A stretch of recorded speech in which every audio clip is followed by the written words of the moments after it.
This is the Lone Crater YouTube. We hope this video helps. You start by making sure you have admin access to the router and the scanner credentials. This matters because you'll be changing network settings. Once you locate the scanner's IP address in its menu or companion app, write it down. This is how you reach device settings. Make sure the scanner and router are on the same network.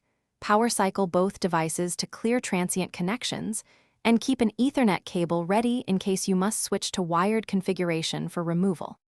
You now access the scanner's admin interface via its IP address in a browser or the manufacturer app, because that's where you can alter connectivity. Once inside, go to Network or Wireless Settings and select Forget Network, disable Wi-Fi, or uncheck Auto Connect. This severs the scanner's wireless link.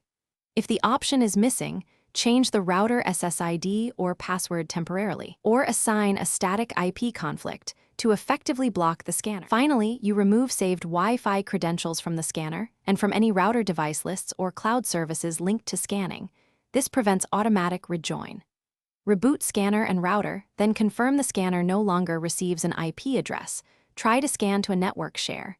If it fails, removal succeeded.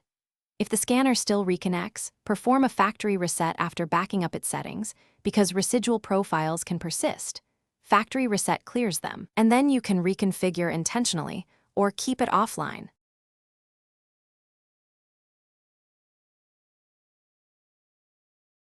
Thanks for watching. Consider subscribing if we helped you.